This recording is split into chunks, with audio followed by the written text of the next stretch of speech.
নবীনগর মেধাবীদের তীর্থস্থান রাজীব চৌধুরী। মোহাম্মদ খলিলুর রহমান খলিলের পাঠানো তথ্য ও চিত্রে বিস্তারিত দেখুন রিপোর্টে।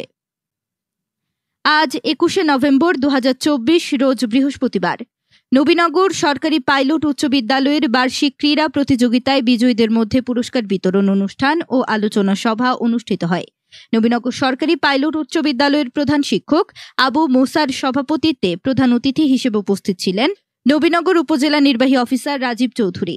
প্রধান অতিথি তার বক্তব্যে নবীনগরের অসংখ্য জ্ঞানী ও গুণীর কথা উল্লেখ করে বলেন, নবীনগর উপজেলা মেধাবীদের তীর্থস্থান।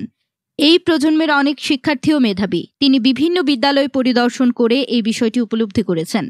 বিশেষ অতিথির বক্তব্য রাখেন নবীনগর ইচ্ছাময়ী বালিকা উচ্চ বিদ্যালয়ের প্রধান শিক্ষক কাউসার বেগম, নবীনগর সরকারি পাইলট উচ্চ বিদ্যালয়ের সহকারী প্রধান শিক্ষক কাজী ওয়াজেদুল্লাহ জসিম, একাডেমি সুপারভাইজার মাধ্যমিক হাসনাত জাহান, সহকারী শিক্ষক নুরুল ইসলাম ভূঁইয়া প্রমুখ। এ সময় উপস্থিত ছিলেন নবীনগরের নিউ মডেল প্রেস ক্লাবের সাধারণ সম্পাদক হুমায়ুন কবির, সাংবাদিক সোহেল খান, সাধন সাহা জয় প্রমুখ। অনুষ্ঠান শুরুর পূর্বে স্কুলের বিএনসিসি প্রধান অতিথিকে গার্ড অফ অনার প্রদান করে ফুল দিয়ে বরণ করে নেন। অনুষ্ঠান পবিত্র ধর্মীয় গ্রন্থ থেকে পাঠের মাধ্যমে শুরু হয়। জাতীয় সঙ্গীত পরিবেশন করেন স্কুলের শিক্ষার্থী আলিফ। আলোচনা পর্ব শুরুর পূর্বে গান ও নৃত্য পরিবেশন করা হয়। আলোচনা সভা শেষে ক্রীড়া প্রতিযোগিতায় বিজয়ীদের মধ্যে পুরস্কার বিতরণ করা হয়। এ সময় উপস্থিত ছিলেন নবীনগর সরকারি পাইলট উচ্চ বিদ্যালয়ের সহকারী শিক্ষক শিক্ষিকাবৃন্দ, প্রিন্ট ও ইলেকট্রনিক মিডিয়ার সাংবাদিকবৃন্দ। অনুষ্ঠানটি যৌথভাবে পরিচালনা করেন সহকারী শিক্ষক ময়নাল হোসেন চৌধুরী ও মনোরমা দেবী। পুরস্কার বিতরণী পর্ব পরিচালনা করেন ক্রীড়া শিক্ষক আব্দুল রহিম সাগর। আমি নবীনগরে উপজেলা নির্বাহী অফিসার হিসেবে যোগদান করার পর থেকে আমি অ্যাটলিস্ট আমার মনে হয় যে 10টা শিক্ষা প্রতিষ্ঠানের কম নয়, আমি 10টা শিক্ষা প্রতিষ্ঠানে আমি পরিদর্শন করেছি এবং এখানকার ছাত্রছাত্রীরা এত মেধাবী, আমি নির্দ্বিধায় বলতে চাই যে নবীনগর আসলে মেধাবীদের পীঠস্থান। এবং আমি একটা অভিজ্ঞতা শেয়ার করি, আমি ভালো লাগে। আমার কিন্তু 8 মাস বা 9 মাস আছে, আমি পরবর্তীতে কোনো অনুষ্ঠান নাও পেতে পারি। তো সারা জীবন কি না বলেই থাকবো? 16 বছর তো বলি নাই কারণে শেষ সময় কি না বললে থাকবো? শেষ সময় না বললে আমার কথাগুলি তোমাদেরকে জানাবো কিভাবে? ইংরেজিতে একটা কথা আছে, follow but not the blind. তোমরা অনুসরণ করবা ঠিক আজকের প্রধান অতিথি মহোদয়ের মতো ব্যক্তিদেরকে, আজকের সম্মানিত সভাপতি মহোদয়ের মতো ব্যক্তিদেরকে, যাদেরকে দেখলে কিছু হঠাৎ কোন সম্ভাবনা নাই।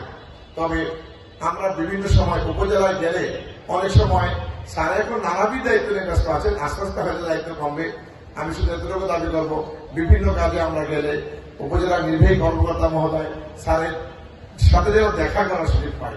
আসলে তারা একটা অনুষ্ঠান করেছিল, তাদের মধ্যে একজন ইউনেসার ছিল, একজন কর্নেল ছিল, আরো অনেক যারা নাকি আমরা পরিচিতিতে গর্ববোধ করি। আর আমি একটু আগে বলছি, পছন্দের ডিফিনিশনটা সকলের কাছে এক না। মহাবিশ্বের মহাবিশ্বয় মহান আল্লাহ পাকের মহাগ্রন্থ আল কুরআন থাকে সর্বাগ্রে উপজেলা একাডেমিক সুপারভাইজার জনাব হাসনাত জাহান। আমরাও আজকে তোমাদের কাছে সেই আশা রাখছি যে তোমরাও এই প্রতিষ্ঠানের মুখ আরো উজ্জ্বল করবে। তোমরা এই প্রতিষ্ঠান থেকে একজন আদর্শ মানুষ হয়ে বেরিয়ে হয়ে দেশের নেতৃত্ব দিবে। এবং তোমরা ভালো পড়ালেখার পাশাপাশি আমরা চাইব এই এখন যে একটা অবস্থা চলছে সেই অবস্থায় তোমরা নিজেদেরকে সংযত রেখে সুন্দর পরিবেশের মধ্য দিয়ে প্রতিষ্ঠানের তোমাদের শ্রেণী পাঠ কার্যক্রমে তোমাদের শিক্ষকদের সহায়তা করবে। সেই সাথে তোমাদের যা দরকার আর কি শিক্ষকদের থেকে তোমরা সহযোগিতা নেবে।